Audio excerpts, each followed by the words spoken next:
to this amazing segment. The previous weeks we've just been having an amazing conversation with our wonderful couple, and as part of our desire at Eagle's Nest Mentorship Forum, and under the 21st Century Marriage Conversation, we just want to have conversations with the man of the home. We just want to have this one-on-one with the man, and to see what it takes for him to be a man, what it takes for him, what does he believe it means being a man in 21st century. So this conversation will cut across various things here and there of concern, not necessarily just marriage alone, but just what does it make it to be a man in 21st century under our 21st century marriage conversation. So again, let me say, show some love. Please make sure you subscribe on my YouTube channel, and make sure also you show some love and following on Facebook at Steve Onguko, and also on my Instagram at Steve Onguko. And I'll be glad, and as we journey this, we do this together, it's gonna be an amazing. So if you know a man, if you know a guy, a young professional, a young boy who wants to be a man, please share this link with them. Tell them there's something just for the men every last Thursday of the month, and I believe it's going to be an amazing. So today on set is not someone new to us. I want to believe the last other Thursdays you've been watching him, together with his wife. They've been on set, and they're just sharing us the story about their what it takes for them to survive in 21st century marriages. But here I am with him now. This is a man conversation.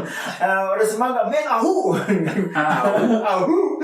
Yeah, I'm here with Juma Muganda, as most of you have by now surely you should have known his name. We're Juma Muganda, and we want to talk about 21st century a man, what it takes to be a man in 21st century. There are so many men outside here, there are so many things happening outside here. Some ladies are saying there are no men in 21st century. Yeah. And you also being just in church, a born again man, and sometimes ladies says there are no real men in church. So we just want to look what is a makeup of a man in this century, in this 21st century, yeah. and perhaps just to share nuggets that you've learned as an individual, that you believe they are making you. Perhaps you're not yet there, because sometimes you look at some men and you're thinking, well, and I think at your level. Yeah. But what it makes you, what I think there's something that you're putting together just to be a man and to be able to lead. So I'll start by just reflecting, perhaps just reflecting. What are some of the challenges have you noticed about men in the 21st century? Wow, thank you so much, and I'm happy to be here. Yes. We just talked with Steve about things to do with men. Mm-hmm. I think for me, one of the main challenges, I know there are many, but I'll just pick one. Yes. Is the aspect of leadership. Leadership. Yes, that men, we grow up, we get married. Yes. But we are not ready to step in the shoes of leadership. Yes. So by that, there can never be a vacuum. Yes. Somebody has to step in. Yeah, when there's a vacuum, someone will fill it. Somebody has to fill it. So you find that your wife or your spouse fits in that vacuum. Once they do that, and men find it hard to submit to their wives, so now that's when conflict starts. So find it hard to submit, but clearly, the Bible doesn't talk about men. The Bible says men submit. No. The Bible never says that. Okay. Because a man cannot lead, a woman starts leading. Yes. So a man, you are forced to submit by default. Yes. Because there must be one person at this at the top. Yes. So once you start, now woman start leading, you feel like, why is she telling me that? I cannot be told. Yes. Then now that's that conflict. Yeah. So really, what you're trying to say is that the biggest challenge that we face concerning being just a man in the 21st century is leadership. Exactly. And when there's a vacuum, somebody else will fill that vacuum. Yes. And it's true, actually. It's true. And again, my reflection for this month, and my reflection was on the book of Miles Monroe, again, Power and Purpose of Men. Yeah. And that vacuum is true, because when women left to go and fend, when men left for to go and fight, yes, the second World War, now there was a vacuum of leadership. Yes. And so women had now to start working, yes, to take care, yes, of their homes and all that. Yeah. So there was a vacuum, yes, that was filled. Yes. And since then we are struggling with this idea of vacuum, yes, and filling into that place. Yes. And it's been a challenge. people are struggling with being a man, perhaps with a woman who earns more than you. I don't know, what do you want to say about it? Actually, if I'll just take some step back, what the Bible says in the book of Genesis, says that God made a woman as a suitable helper. You know, just the same book of Miles Monroe, when we talk about a helper, assuming I'm trying to carry this pot, and it's heavy, I cannot lift it alone. I need to call somebody to help me. The person I choose, I know she has equal strength as me or more stronger than me. So that we can now lift this thing and put it where it's supposed to be. So when we get married to our wives, by the way, they are not weaker beings. They are helpers, meaning they are of equal strength or stronger than you. So when a woman, actually, you realize that right now, you find that your wife will even be promoted faster than you. She will start earning more than you do. That does not make you less of man. Yeah, and that's the biggest challenge right now, where your wife is earning more than you. And most people are intimidated by that. So what makes some people to be intimidated in your own thinking? What makes someone to be intimidated because the wife is earning more than them? Yes, so actually I would say there is a man, maybe he's defined by how much money they have in their pocket. So that if you don't have more money in your wallet than your wife, you feel like you are less of a man. But actually, money does not define a man.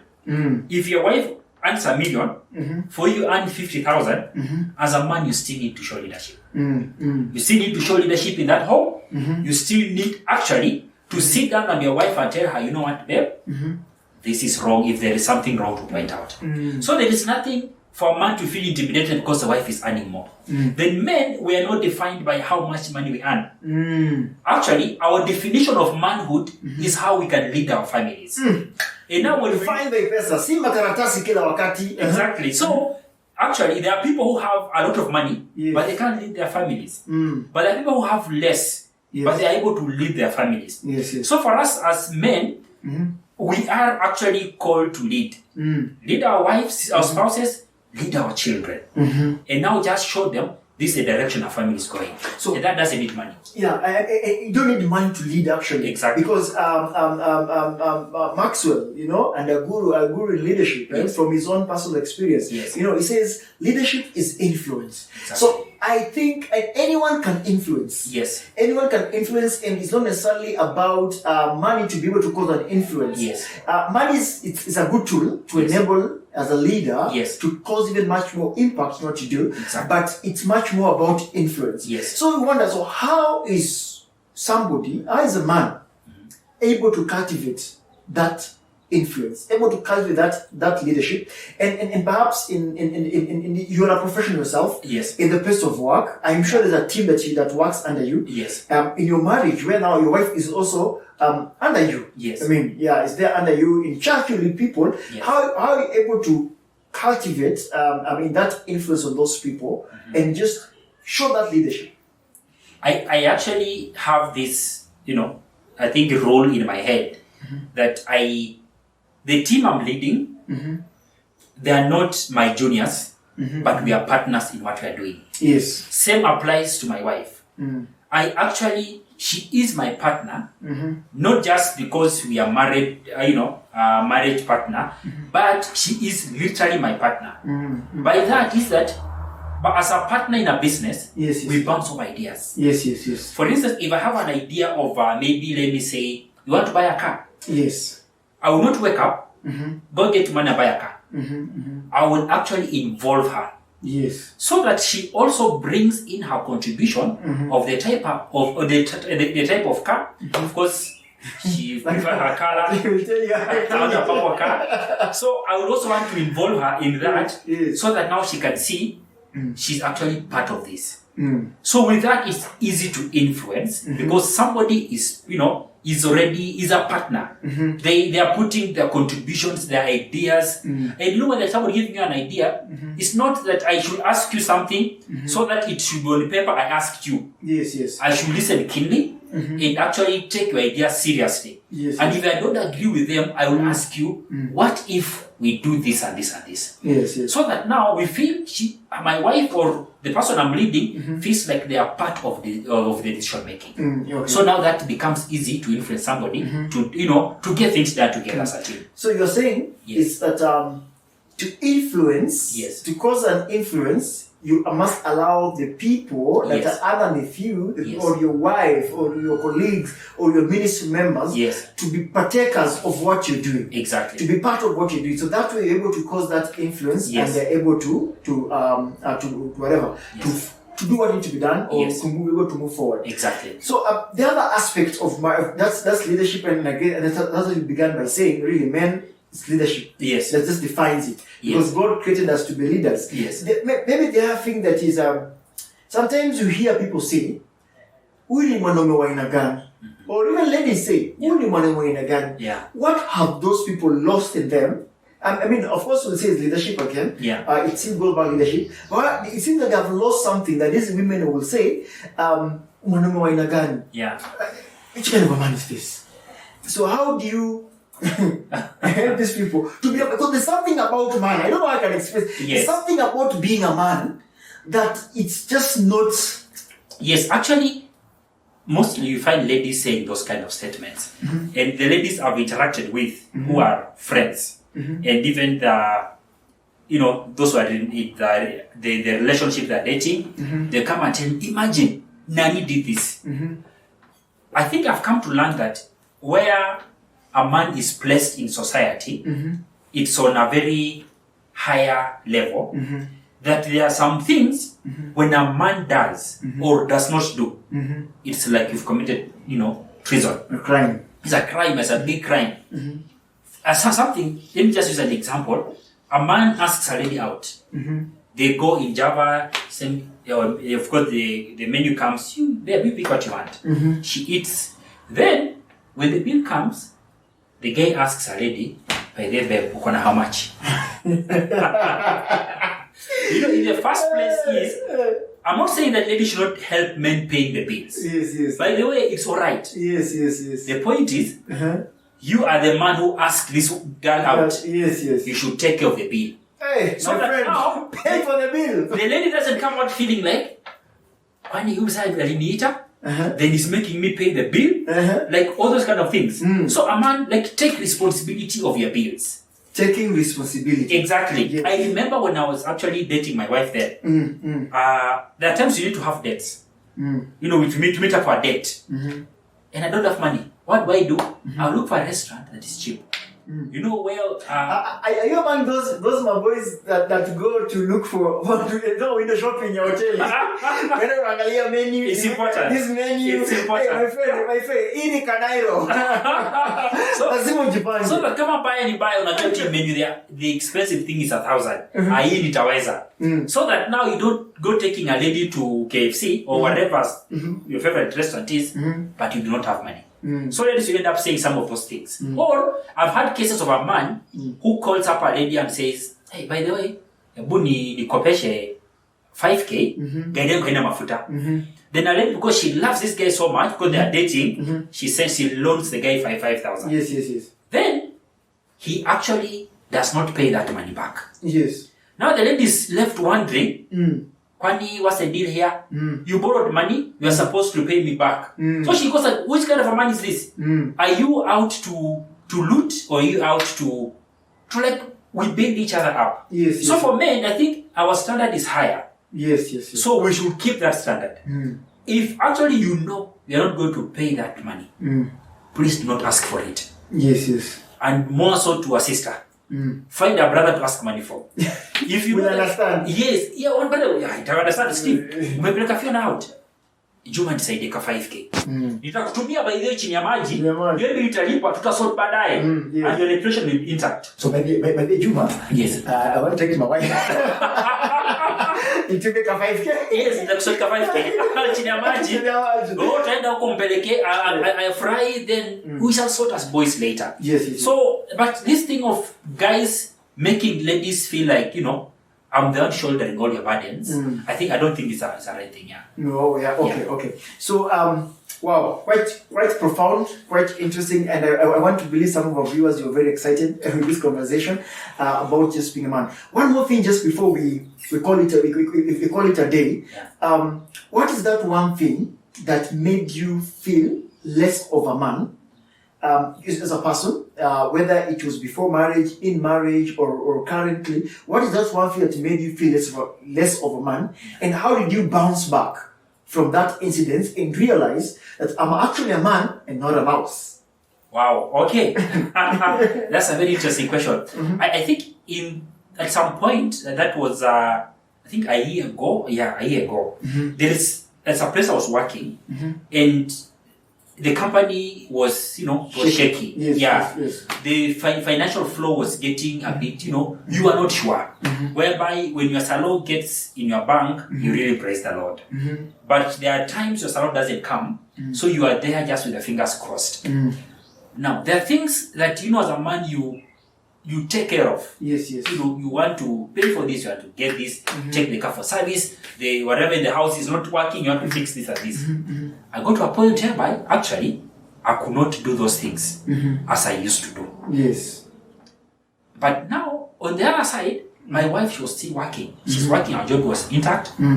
But of course, my wife never made me feel less of a man by saying that, where is your money? No. Yes, she never made me feel like that. Yes. But for me, deep inside, I kept feeling, if this thing continues, I think kutakuwa na shida mahali.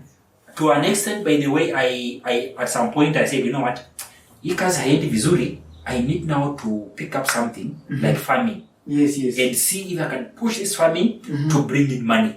So for me, that kind of uncertain income flow made me get to a point of wondering, wow, this is hapa kuna shida. But now, how did I bounce back? Actually, I did not sit on the couch and cry and cover myself with a duvet and say, so serikali nisaidie, hakuna kazi Kenya. Yeah, so ni kubaya. Yes. What I did, actually, I proactively started applying for new opportunities. Actually, some of it meant I needed to actually get a professional to help me get my papers right. By that, align my CV, align my cover letter, and all those kind of things to be right. Yes. So, and some of this, but then we did it with my wife, so that So, by the way, I know someone who has a company that deals with redoing the people's CVs. Why can't you consider that? Yeah. Then we sent in my CV. Then so they align your CV with, of course, what you are looking for. Yes. And they said now applying for jobs. Yes. And I thank God that I applied, and of the list of the companies I applied, one of them called me. Went through the interviews and I got a job. Yes. So I think that's how I can say I bounced back. Oh, wow. Yeah. Amazing. Yeah. And that just helps us even just to know, as a man, today you might be actually providing for your wife, for your children, for your relatives, because some of us even take care of our own parents and siblings. But a time can come that whereby that stream of income is actually cut off. And also during this pandemic, COVID season, that has happened to so many men, but that does not make you less of a man. Yeah. You are a man and not a mouse. Yes. That's the message, that we wanted to you to have it, that nothing reduces from being a man. God created you as a man. God made you to be the head and not the tail. God made you to lead. So arise from your shackles, arise from where you are and say, I am a man. Not like just stamping in the pride, hey, mimi mwanaume, mtasema nini? No. What you're saying is this: take responsibility. Yeah. What you're saying is, be the man, lead your family if you have one. What you're saying, if you're a man, do it. As in, just stand up, be a man, take initiative, and do what a man got to do. Yes. Because your future is dependent on you as a man. This generation is dependent on you as a man. Your country is dependent on you as a man. And my friend here, Juma Muganda, he just said, he told us how he bounced back. And I know he's doing amazing things, investing, because now he's not a lesson. You don't now take a mega salary. Yeah. This guy have done in business with him. I think he's staying a business.